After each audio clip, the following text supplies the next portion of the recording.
na biso tozana mbala oyo babengi yango mbala lang.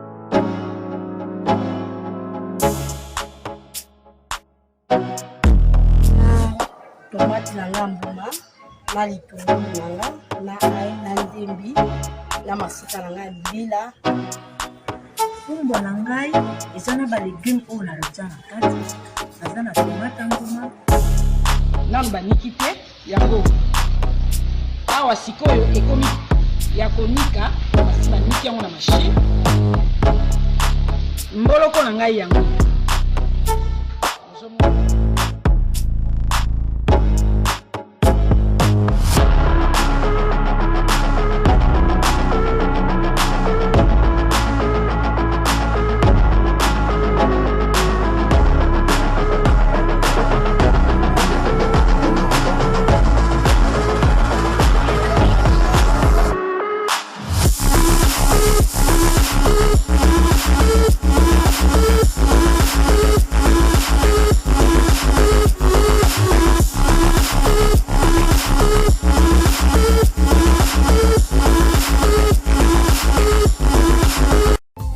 L'émission Monseka de Malheur à Moderne vous dit bonjour. Mbote Balandinho, c'est l'émission Monseka Malheur à Moderne. Bonjour à tous. Voilà, aujourd'hui je vous présente une courte vidéo en lingala. Il s'agit d'une recette spéciale de pili pili. C'est vrai qu'on a beaucoup de demandes de recettes de pili pili. Et comme il existe 1001 recettes de pili pili, nous avons décidé de vous en présenter quelques-unes. On commencera par présenter la meilleure recette de pili pili de chaque maman qui vous propose des vidéos ici. Et j'en proposerai également à mon tour. J'en ai déjà proposé l'une ou l'autre. Mais comme vous êtes demandeur, il n'y a pas de souci. Il faut savoir qu'on peut faire le pili pili de n'importe quelle manière. Donc il y en a qui font à la moutarde, au poisson fumé, au poisson salé, aux légumes, aux fruits, toutes sortes de pili pili. Donc ne vous offusquez pas lorsque vous voyez une recette de pili pili. C'est la recette originale peut-être d'une personne et que vous pourriez tester, pourquoi pas. Voilà, comme la vidéo sera en lingala, je vais vous résumer ce qui se passe dans cette recette. En fait, notre maman Mélanie va piler son pili pili et ensuite elle va y incorporer une tomate qui a été cuite au barbecue. Donc vous pouvez suivre sur les images, même si vous ne comprenez pas la langue, on comprend très vite ce qu'elle fait. Voilà, donc je vous laisse avec la recette de pili pili de maman Mélanie.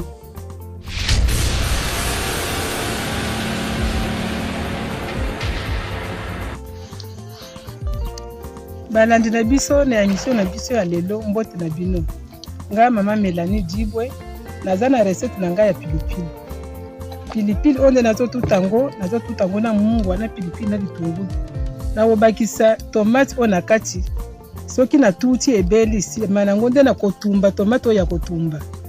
Akotokisa ngona maya moto te na kotumba tango na kotumba mokomona ndene na kotiango na pilipili. Pilipili wana ekova ata evandi 5 4 jours 6 jours ekobeba te. Et puis muto soki aliango ata ozana problème ya estomac, ozana problème ya hémorroïde ekotombisa te. Po elembi tomate wana ya kotumba wana elembisaka pilipili wana elembisi bo liango esala eloko te. De recette na kosala lelo na bandi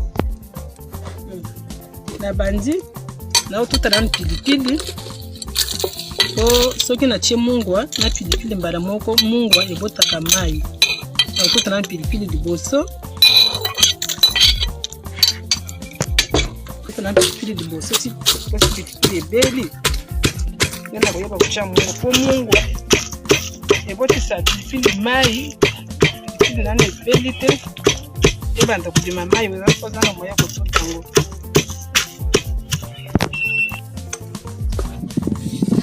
nakomi sikoyo etape ya kobimisa pilipili na nga na liboka natie tungulu na tuti yango ebeli nakomi kobimisa sikoyo na liboka kaka nazobimisa na liboka wana tomate na nga wana eza na moto ezotumbama deja ezotumbama ebela ebongo na tomate ya pilipili moto eza na pilipili na tomate wana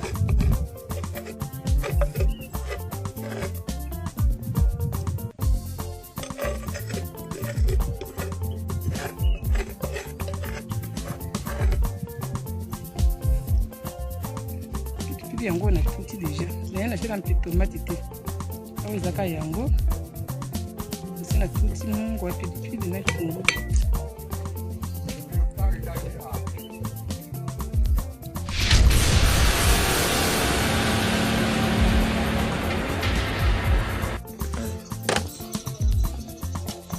nde nalobaki mpona pilipili na nga wana na kokalinga kuna mafuta te yango nazotumbaka lini tomate wana etumbama na ndenge ya bien ezika te etumbama mpona longola poso likolo wana ana longolaka poso wana etumbami na kati bien ezana na moto natie na pilipili mbala moko na tuti ti na mélanger ekobima pilipili kitoko makasi.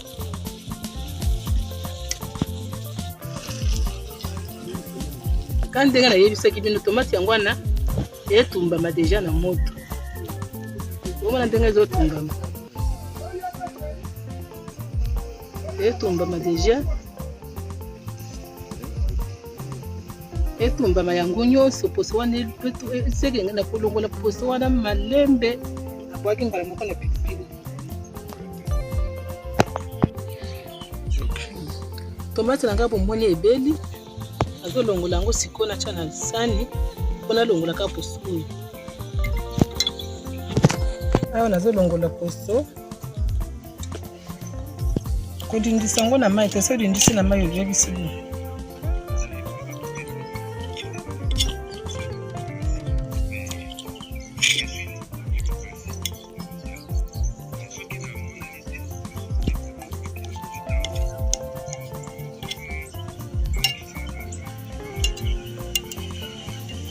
Profitela mbala moko lokola ezala na moto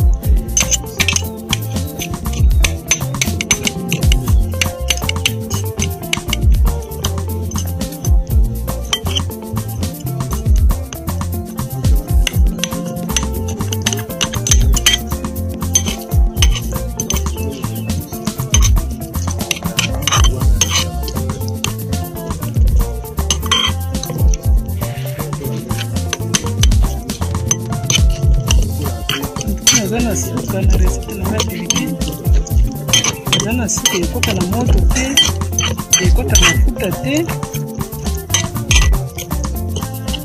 nimoko ozomona kandele ekoma ata na monoko ekozala bien tomate wana ezodibwe makasi ya pilipili oyo moroyi oyo estoma na laka pilipili oyo kolia na bien na pete ndenge eza wana ekosalaka 4 jours 5 jours et grande à taille dans la congélateur.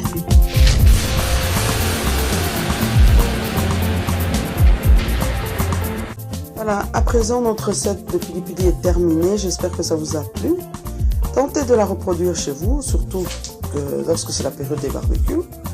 Vous pouvez toutefois cuire votre tomate d'une autre manière. Ça peut aussi fonctionner. Et une prochaine fois, on vous présentera une courte vidéo du pilipili de Ketia. Voilà. Si vous êtes nouveau sur ma chaîne, vous pouvez toujours vous abonner si ça vous a plu et activer la cloche de notification afin de ne rien manquer. Et l'émission Monseka de Maleo Moderne vous dit au revoir.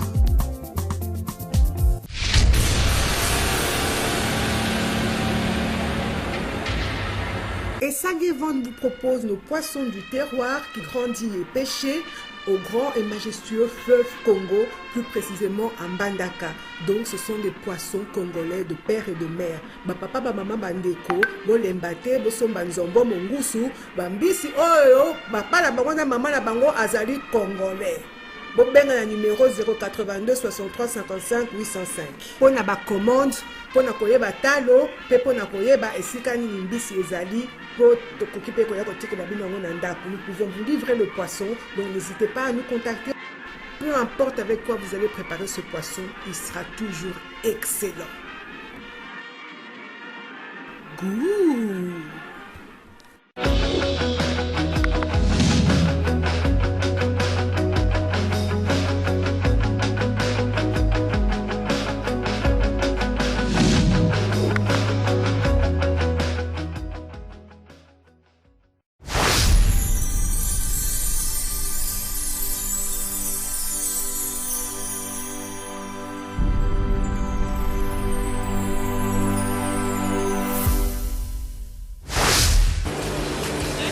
I feel it's now or never, 'cause the future's open.